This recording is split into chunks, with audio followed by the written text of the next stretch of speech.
Hi everyone, welcome back. Thanks for joining us today. We've got a brand new story to share with you. So let's begin. My name is Francis, and for the past few months, my marriage has been hanging by a thread. It's been a slow, painful unraveling.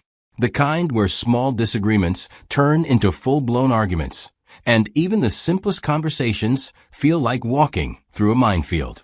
At first, I thought we were just going through a rough patch. Every couple has ups and downs, right?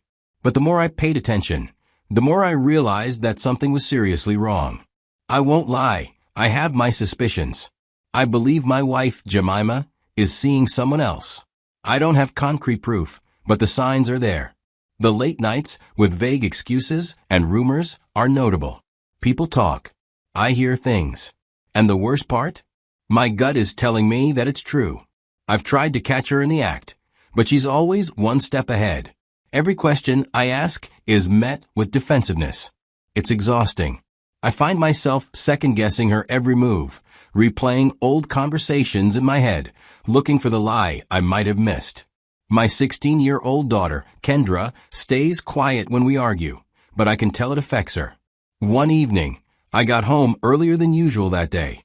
It wasn't planned, just one of those rare times when the roads were clear, and I didn't have to battle through traffic for hours. Jemima wasn't home. I checked around, nothing. As I walked down the hall, I saw my daughter, Kendra, in her room. I stopped by the door and asked, "Where's your mom?"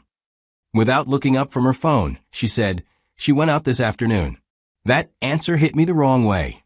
Just an hour ago, when I called Jemima, she told me she was at home, sitting in the living room, scrolling through her phone.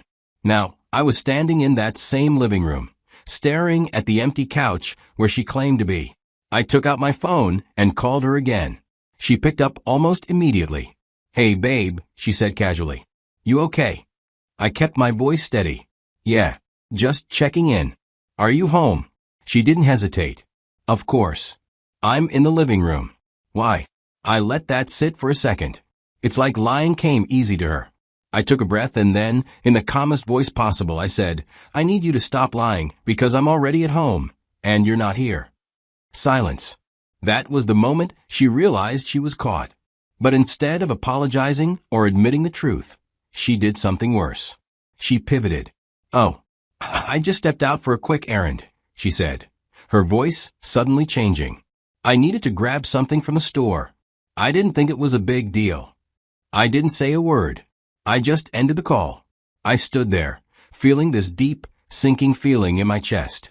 Zaveshelit. It rolled off her tongue like second nature. And that made me wonder, how many times has she done this before? How many lies have I swallowed without even realizing it? If she could lie this smoothly about something so small, what else had she been hiding from me? An hour later, Jemima walks through the door, casually carrying a shopping bag. Her expression is neutral, her movements controlled, and she even manages a smile. I watch her as she kicks off her shoes and sets the bag down on the counter, humming softly like a woman who just returned from a normal day of errands. But I know better. I know she lied to me, and I'm done pretending. "Where were you?" I ask, my voice sharp but steady. She barely looks up. "Oh, I ran to the mall. We were out of a few things," she says, waving a dismissive hand toward the bag as if that explains everything. "Is that so?" She nods, still playing it cool. But I see it, the quick way she avoids my gaze. It's a trained response. She's lying.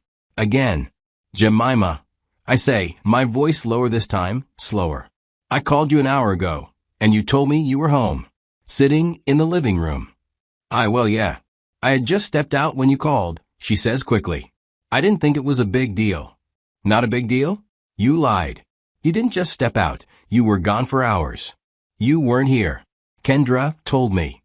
That's when her mask slips for the first time. "Francis, you're overreacting. I don't know what you're trying to imply, but I just went to the store. That's it." But I keep pressing. I step closer, my voice no longer calm. "Then why did you lie to me on the phone? Why did you pretend to be home when you weren't?" The tension in the room tightens like a noose. "Because I knew you'd react like this," she snaps, her voice rising. "Always suspicious, always accusing me." I shake my head. And I wonder why, Jemima. Because the rumors aren't just rumors? Maybe because every time I ask where you've been, your answers don't add up. She glares at me now, defensive, but I'm not backing down. The air between us crackles with the weight of everything unspoken. I take a deep breath and finally say what's been burning inside me for months. Were you with your lover? The moment the words leave my mouth, the room shifts. Jemima's eyes widen slightly, but before she can open her mouth to respond, another voice cuts through. Dad's not my real father. The words were unexpected.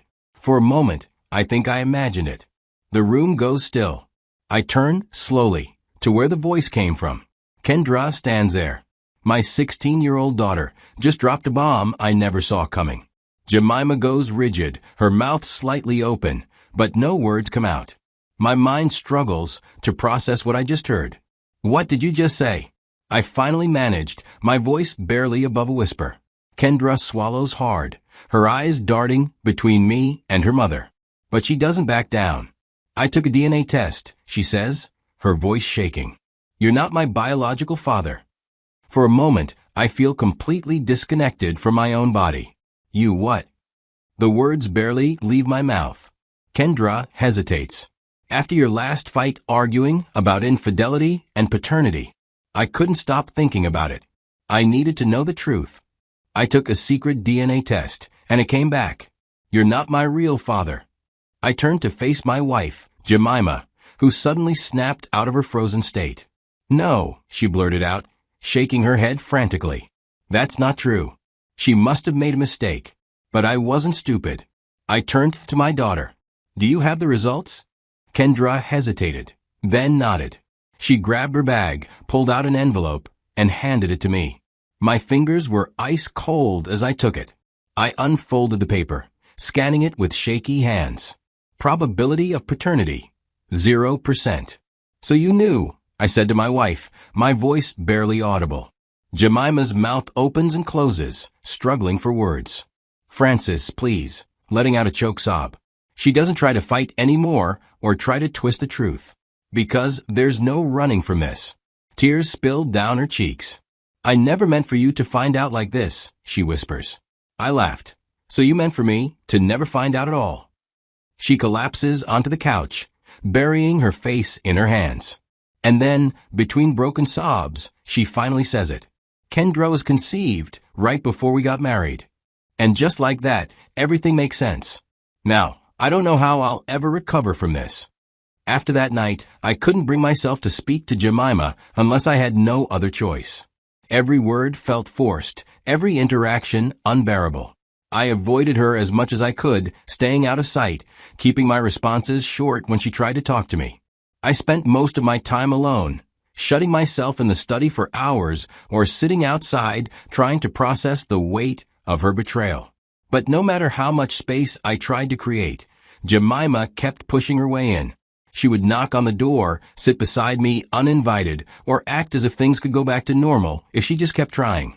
I don't know how she saw this whole situation, but for me, it wasn't something that could be fixed with a few conversations or forced interactions.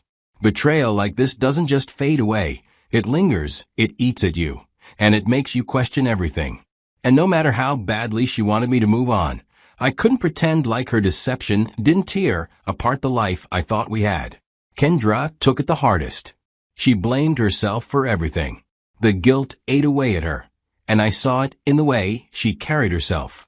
And when she did speak, it was always laced with frustration, like she was waiting for me to confirm her worst fear, that I saw her differently now. But I didn't. I couldn't. No DNA test could change the fact that I had raised her, loved her, protected her since the day she was born. I made sure she knew that. Every time she tried to pull away, I reminded her, you are still my daughter, and none of this is your fault. I said it over and over, hoping that eventually she would believe me. But no matter how much I reassured Kendra, the weight of Jemima's deception was suffocating. She had never planned on telling me the truth. If Kendra hadn't taken that test, I would have lived my entire life in ignorance. She built our marriage on a foundation of deceit, covering one lie with another until it became an unbreakable wall of falsehood. And now that the wall had crumbled, I could finally see it for what it was: manipulation, betrayal, a complete lack of respect for the life we built together. Now I find myself at a difficult crossroads, and no matter which direction I turn, there is no easy way out. Staying in this marriage feels impossible. The love, the trust, the very foundation that held us together, it's all gone. I can't pretend that things will ever go back to normal, because the reality is there was never a real normal to begin with. I built my life around a lie, and now that I know the truth, I can't unsee it. Every time I look at Jemima, I see the years of deception, the way she carefully crafted a life where I was never meant to know the truth. The thought of sharing a home with her, waking up every day next to the person who betrayed me so completely, is unbearable. Part of me wants to pack my bags, walk away, and let her deal with the consequences of the mess she created. But then there's Kendra, my daughter, the one person in this situation who had no part in the lies, yet is suffering the most because of them. She didn't ask for this. She didn't choose this. And as much as I want to leave Jemima behind, I can't ignore the fact that leaving means leaving Kendra in her hands. That terrifies me. I know Jemima is frustrated. I see it in her face, in the way she carries herself now that the truth is out. I don't trust her, and I don't know how her resentment will affect Kendra in the long run. If I walk away completely, I risk putting my daughter in a situation where she has no one to truly look out for her. And the harsh reality is I can't even fight for custody. Legally, I have no rights over her. The system will see me as nothing more than a man who raised another man's child. So what do? Do I stay in a marriage that suffocates me just so I can be close to Kendra and make sure she's okay? Or do I walk away, knowing that my absence might make things worse for her? Every option feels like a losing battle, and the weight of it is crushing me. This wasn't an easy story to share, but if there's one thing I've learned, it's that silence doesn't protect anyone. So let me leave you with the lessons I've gathered from this betrayal. Lessons I wish I didn't have to learn the hard way. First, if you've done something terrible in the past, hiding it won't make it go away. The truth doesn't just disappear because you buried it under lies. It sits there, waiting for the worst possible moment to come out. And when it does, it hits like an explosion, blowing up everything you thought was solid. My wife kept her secret for 16 years, but did that change the reality? No. The damage was just waiting to happen, and when it finally did, it was even worse because of all the deception surrounding it. Second, secrets don't just destroy marriages, they destroy families. I wasn't the only one who suffered from this. My daughter, who I love more than anything, was left carrying guilt she shouldn't have to bear. Imagine being 16 and realizing your whole life was built on a lie. She felt like she betrayed me by exposing the truth, even though she did nothing wrong. That's what secrets do. They force the people we love into impossible situations, turning them into collateral damage. Third, and maybe most importantly, trust is fragile. Once broken, it's nearly impossible to rebuild. I don't know if my marriage can survive this, and to be honest, I don't even know if I wanted to. It's not just about this one lie. It's about everything that came with it. The manipulation, the deception, the fact that I was given a choice, except the choice was stolen from me before I even knew it existed. Can you really love someone the same way after that? Can you look them in the eyes and feel anything but betrayal? So now I ask you, what would you do if you were in my position? Is there anything left to fight for in a marriage built on lies? Or is it better to walk away? Let me know in the comments, because honestly, I don't have all the answers. But I do know one thing. No one deserves to live in the dark. If you took something from my story today, make sure to like and share. Maybe it'll help someone else before they end up where I am now.